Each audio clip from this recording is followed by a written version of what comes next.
A paz do Senhor Jesus, que alegria poder estar aqui mais uma vez nesse canal para comentar a lição de número 7 do dia 15 de agosto de 2021. Olha o tema da nossa lição, o ministério de Eliseu.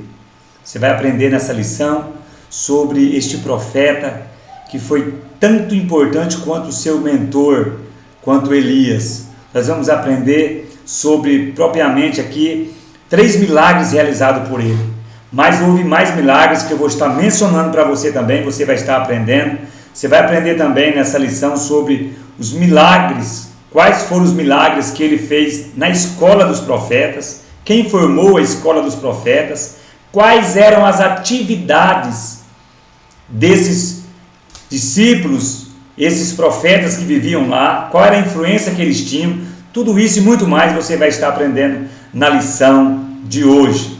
Fique aí, compartilhe esse vídeo. Eu venho pedir para você que não é inscrito em nosso canal, se inscreva, ative aí o sininho. Toda vez que eu postar um vídeo da EBD ou qualquer outro vídeo, o YouTube vai notificar você e você vai ser muito abençoado por Deus. Compartilhe no grupo de WhatsApp aí, peça para que outras pessoas se inscrevam também.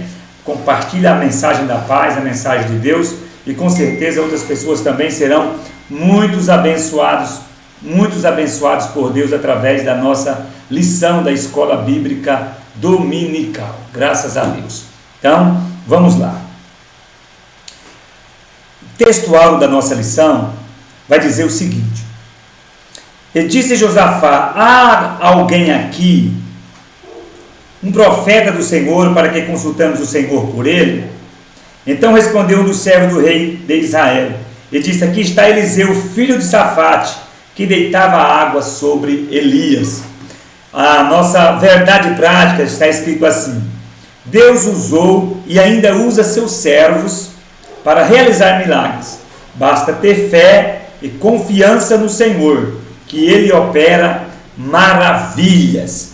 A nossa leitura bíblica em classe, você pode ler depois, está em 2 Reis, capítulo de número 3, o versículo 5, 9, 11, 14 e 18, e 2 Reis 4, versículo 1, 7, 38 a 41. Você pode estar lendo aí esses versículos e com certeza você vai ser muito abençoado fazendo toda essa leitura. Muito bem.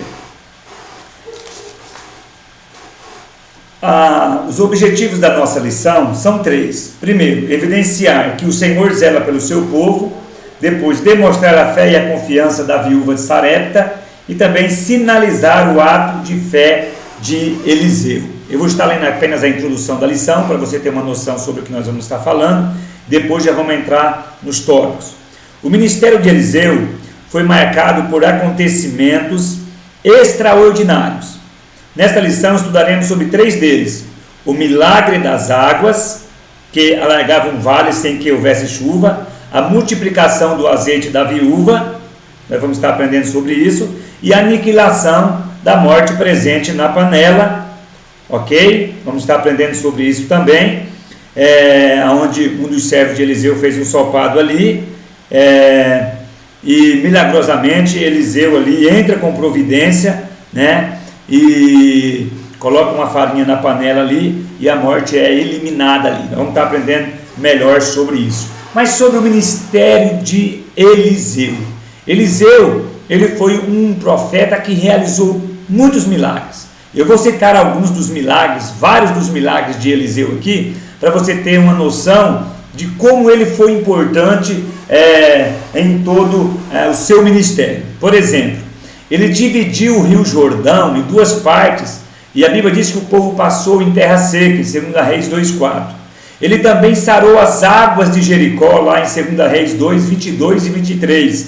Também ele foi caçoado ali, né? Foi achincalhado ali, vamos dizer assim, por 42 adolescentes, e esses 42 adolescentes foram despedaçados ali por 2 ursas. Está em 2 Reis capítulo 2 também, versículo 23 e 24.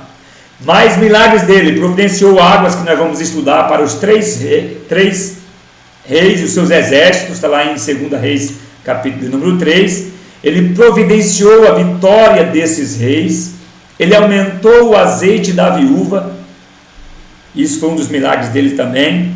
E ele também profetizou que ela teria um filho, e logo depois esse filho morre, e ele também mais tarde ressuscita esse filho para a glória de Deus.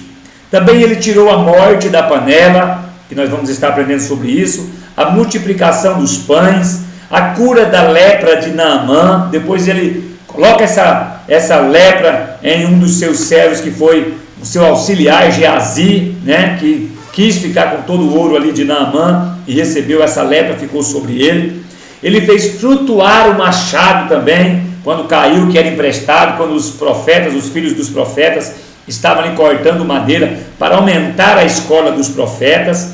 Ele cegou o exército do rei da Síria quando veio para derrotar o povo de Israel. Ele cegou esse exército quando ele estava ali com o moço, e o moço ficou apavorado. Ele disse: não temas, mas são os que estão conosco do que os que estão com eles.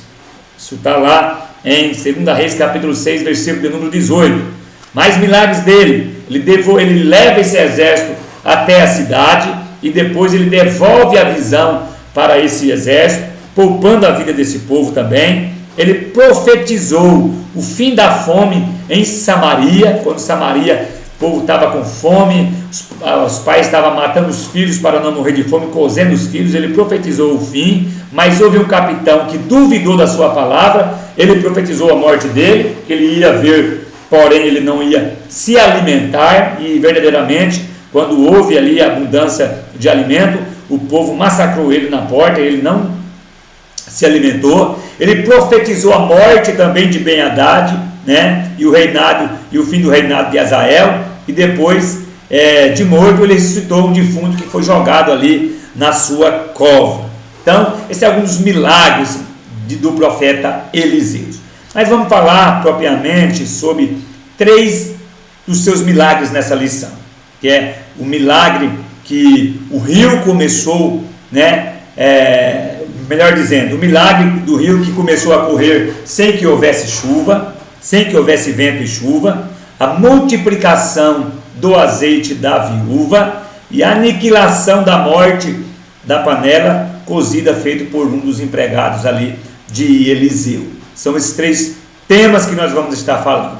E o primeiro que nós vamos estar falando é sobre Eliseu salva 3 reis e os seus exércitos.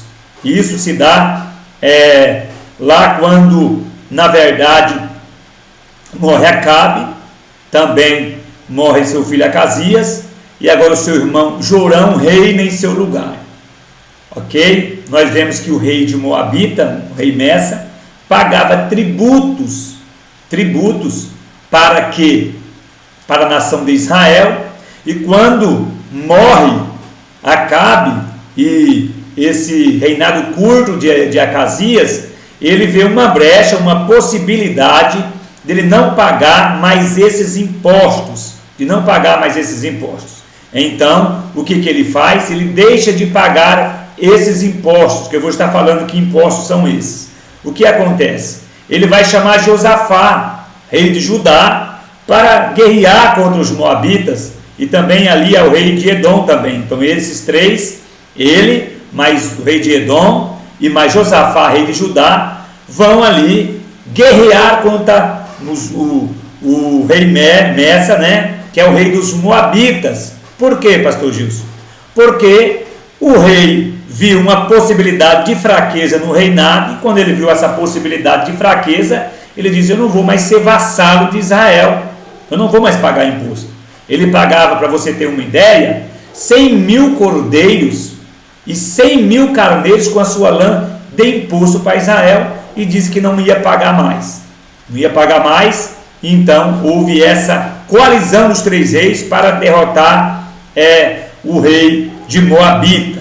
Então esse foi o motivo de Jorão convidar Josafá, rei de Judá, ok, o rei de Edom, para guerrear, para ter o domínio sobre os moabitas, ok? Então é bem verdade que Jorão, ele não foi tão terrível quanto foi seu pai, e também o curto reinado ali de Acasias, mas ele deu continuidade nas práticas idólatras do pecado. Ele praticamente não mudou nada, ele foi um rei mau, e agora Josafá, de uma forma sem vigiar, de uma forma assim muito rápida, né, sem pensar nas consequências, se alia com Jorão. Lembra que Josafá já havia se aliado com Acabe quando foi conquistar Ramote de Gileade e quase morreu também. E dessa vez ele não aprendeu a lição, ele vai e se alia com Jorão, e Deus não se agradou disso. É bem verdade que Josafá foi um bom rei, ele fez significativas reformas administrativas no seu reinado, não só administrativas, como ele fez reformas religiosas, ele fez reformas jurídicas, fez uma boa administração, mas ele também teve os seus erros e teve as suas falhas. Ele também, de uma forma ali de aliança, ele vai casar, né, o seu filho Jorão com Atalia também, filha de Acabe. E essa aliança foi uma falha muito grande que ele fez, né, diante da palavra de Deus, que ele foi repreendido por Jeú. Jeú repreendeu ele ali e diz: devias tu, Josafá, ajudar o ímpio e amar aquele a quem Deus aborrece? Estava falando sobre a aliança que ele fez com o inimigo, porque pessoas que têm aliança com Deus não fazem aliança com o adversário, né? Não se alegra com aquilo que Deus aborrece, né? Por isso a Bíblia vai dizer lá em 2 Crônicas, capítulo de número 19, versículo 2 e 3, né, que viria a grande ira de Deus contra a vida dele. Ele ia sofrer com certeza as consequências. Então há uma diferença. Quando ele sai para a guerra, falta água para o exército, e agora ele está com quem? Ele está com um rei ímpio, literalmente pessoas ímpias, né? Que se desespera porque Jorão vai culpar a Deus pela falta de água, como se Deus fosse o culpado, né? Entrou um desespero, porque quem não serve a Deus, realmente, qualquer notícia má, a pessoa entra em desespero, em apavoramento, como nós temos visto agora nessa pandemia, muitas pessoas em desespero, mas aqueles que servem a Deus, sabem confiar em Deus, não entra em desespero. Então precisa de alguém para falar. Josafá diz: não tem um profeta do Senhor para nos orientar nessa guerra, nessa peleja? Alguém diz: olha, existe Eliseu, filho de Safate, que deitava água sobre a mão de Elias, e manda chamar Eliseu. E Eliseu, de uma forma irônica, pede que Jorão consulte os falsos profetas para ver se ele venceria a guerra,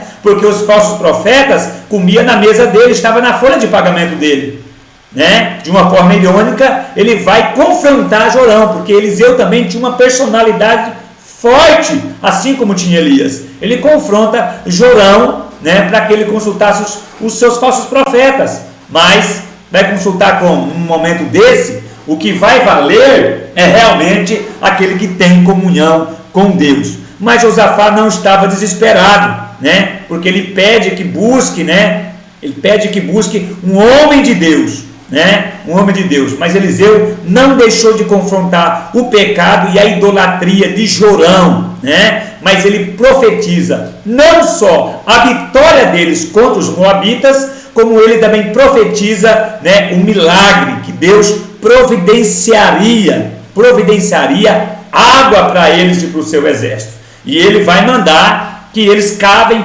muitas covas, mas cavar covas sem ter nuvem no céu, cavar covas sem ter possibilidade de chuva, necessitaria de fé, necessitaria de obediência, e assim eles fizeram, porque eles não tinham outra alternativa, e assim eles fizeram, cavaram muitas covas, e a Bíblia vai dizer que milagrosamente, sem vento e sem cair chuva do céu, se encheu muitas águas, e assim eles foram abençoados e venceram aquela guerra, aquela batalha, porque Josafá se preocupou em consultar a Deus. Então fica uma lição para mim e para você. Se nós servimos um Deus verdadeiro e se confiamos nele, na sua palavra, não se desespere. É isso mesmo, meu amigo, você que está me ouvindo, pastor, obreiro, você que está aqui vendo nesse vídeo, não se desespere. Confie em Deus, porque Deus dá vitória. Então Deus operou esse grande milagre através do homem de Deus, de Eliseu, porque também algumas pessoas ali, tiveram que obedecer. Uma outra lição que nós aprendemos: tem milagres que Deus faz que precisa da cooperação humana. Deus fez o milagre, mas quem teve que cavar as covas para que o milagre acontecesse foi o exército ali, todo o povo, e eles tiveram fé, tiveram ação, e o milagre aconteceu para a glória de Deus. Esse foi o primeiro milagre. Tópico de número 2 também vai falar sobre o segundo milagre, isso mesmo. Vai falar sobre o segundo milagre, ok? O segundo milagre, que é Eliseu aumenta o azeite da viúva. Está aí na nossa lição aí, você vai ver a situação das viúvas de Israel. Era muito difícil a questão da situação das viúvas. Nesse caso especificamente, essa viúva de Serepta, alguns acreditam que o seu esposo era Obadias era aquele que guardou os profetas de Deus e os sustentou com pão e água quando Jezabel estava matando os profetas do Senhor, e essa mulher se endividou, e quando o marido morria, a dívida ficava com a esposa, ou ela pagava, ou se tornaria escravo, ou seus filhos poderiam se tornar escravos também, né? Para que essa dívida fosse paga. Não era falta, não era muito fácil a vida das viúvas naquela época. Era um momento muito difícil, ok? Muito difícil, e essa era a situação daquela viúva. Mas Deus fez um milagre poderoso ali através do profeta. Quando o profeta chega ali, pergunta o que ela tinha, ela diz: tua serva não tem nada, né? Que não tinha nada, apenas um pouco de azeite na botija. E quando nós vamos ver ali, né, ele pede para que ela pegue vasilhas emprestadas, né, que ela entre para dentro, feche a porta, coloque um pouco em cada vasilha emprestada, para que o milagre pudesse acontecer, Uma única botija de azeite foi o suficiente para Deus fazer o milagre, né? Deus fazer o milagre. É assim que Deus faz. Às vezes você fica reclamando que você não tem nada, mas você tem alguma coisa. Coloca isso que você tem nas mãos de Deus, que Deus pode potencializar aquilo que você tem. O pouco que você tem é o suficiente para Deus começar a trabalhar, entende? André, quando foi buscar alguém ali no meio da multidão que estava passando fome, né, ele achou ali um jovem com 5 pães e 3 peixinhos, e era pouco para tanta multidão, mas colocou nas mãos de Jesus, o milagre aconteceu. Então, não reclame, veja o que você tem, coloque diante de Deus, que Deus é poderoso para fazer o milagre, porque mesmo no momento de crises, Deus está cuidando de nós, não é verdade? Então, por que o milagre aconteceu na casa dessa mulher? Primeiro, porque ela teve fé, ela acreditou nas palavras do profeta Eliseu, ela teve fé, ela entrou, ela fechou a porta, ok? Ela fechou a porta, ela teve o que também? Ação, ela teve ação, e nós vemos que Eliseu, uma pessoa usada por Deus, ela não precisa de exibicionismo. Eliseu não chamou ninguém para ver o que ia acontecer, né? Não fez grandes alarmes, mas na intimidade, né? Na intimidade ali, tudo bem que não tinha o seu esposo, mas na intimidade da mulher ali, né? Da sua família ali que tinha, e com a porta fechada ali dentro, acreditou na fé, o milagre aconteceu. Às vezes nós precisamos fazer como esta mulher, vir a palavra, receber, entrar para dentro de casa, fechar a porta, entrar no quarto, ora teu pai que está em secreto, que teu pai, nosso Deus, que vê em secreto, ele nos recompensará para a glória de Deus. E foi assim que o milagre aconteceu, ok? Fé, obediência e ação. Fé, sem fé, é impossível agradar a Deus, porque é necessário que aquele que se aproxima de Deus creia que Deus existe e que Deus recompensa aqueles que o buscam a sua presença. Graças a Deus. Nós estamos apenas dando uma pincelada aí para que o vídeo não fique muito comprido e que você possa estar aprendendo também sobre esse tema tão importante. O tópico de número 3 vai falar sobre a morte que havia na panela.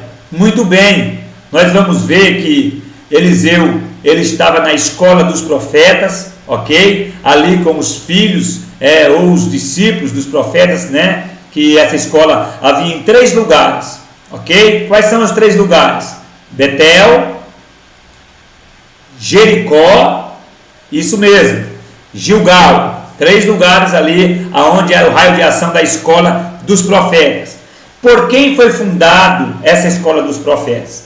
Possivelmente pelo profeta Samuel. Isso, esse mesmo. Samuel, aquela criança que estava com Eli, lembra? E quando ele estava deitado, a voz chamava e ele não identificava a voz. Ia perguntar para Eli se ele tinha chamado. O Senhor me chamou, ele diz não, e por 3 vezes. E na última vez ele diz: fala que o teu servo ouve. Esse mesmo menino aí, menino Samuel, profeta Samuel, grande homem de Deus, ele fundou isso porque ele entendeu essa dificuldade, né, de ter essa escola. E agora Eliseu fez 3 milagres. 3 milagres. 3. Você precisa anotar aí, ok? 3 milagres para você não esquecer mais. Se você anotar, você não esquece. Na escola dos profetas, quais foram 3 milagres? Esse que nós vamos comentar, que ele tirou o veneno que havia na panela.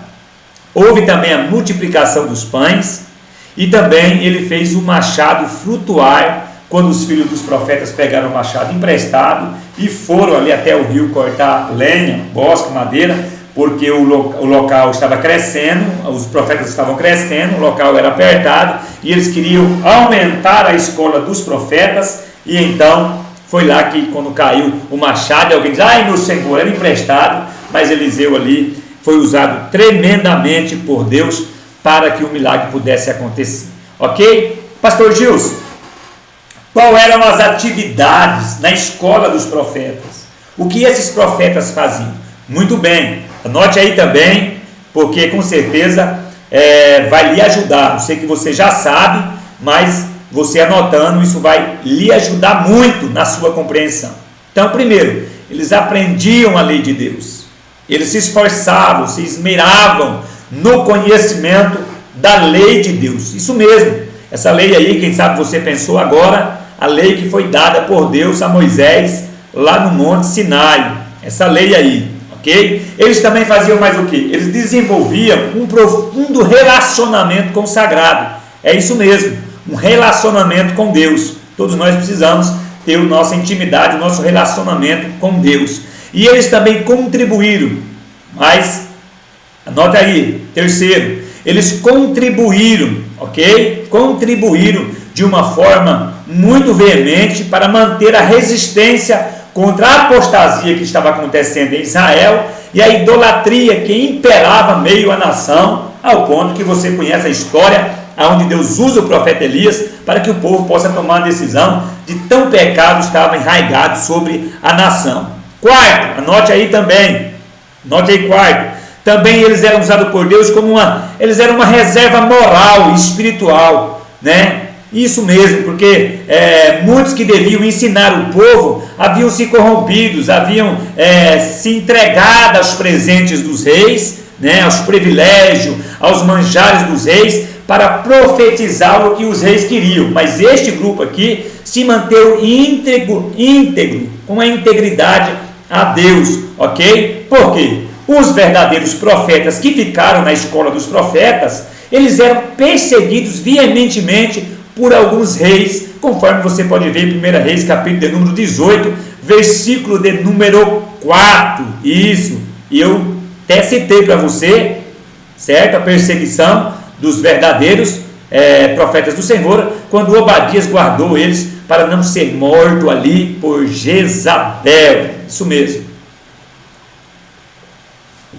Nós vamos estar falando agora sobre a morte na panela, exatamente, sobre a morte na panela, para nós finalizar, né? Isso foi na escola dos profetas em Gilgal que esse fato ocorreu, ok? Anote aí, isso aconteceu em Gilgal, que Eliseu mandou um dos seus empregados fazer um cozido ali para alimentar os profetas, e ele era inexperiente, não tinha conhecimento de plantas venenosas, escolheu uma espécie, aí, segundo a nossa lição, de pepino silvestre, que continha veneno.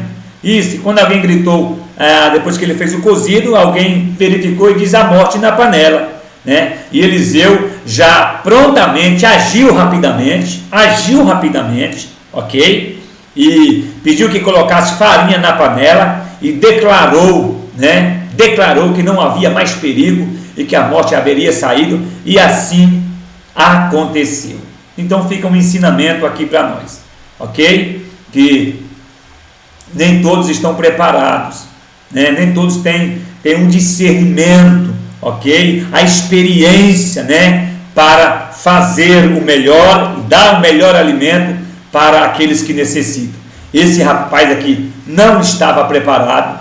Tem muitas pessoas que não estão preparadas para ensinar, não estão preparadas para liderar, não estão preparadas para dar alimento. E isso mesmo, né? Temos que ter cuidado com morte na panela, com falsas doutrinas, ensinamentos que destroem, né? Que vai contra os pilares da fé cristã. Então nós devemos ter muita preocupação com isso, né? Eliseu agiu rapidamente e foi lá e já resolveu o problema. Então o pastor, o líder, tem que estar de olho aberto quando vê qualquer coisa, qualquer heresia, né? Qualquer ataque nesse sentido. Ele precisa agir rapidamente, não pode ser negligente. Eliseu, ele estava atento a tudo, né? O líder tem que estar atento às falsas doutrinas, falsos ensinamentos, tem que vacinar, tem que orientar a sua igreja, né? A igreja que ele está pastoreando. Ele precisa ter, né, essa rapidez, ele precisa ser uma pessoa ágil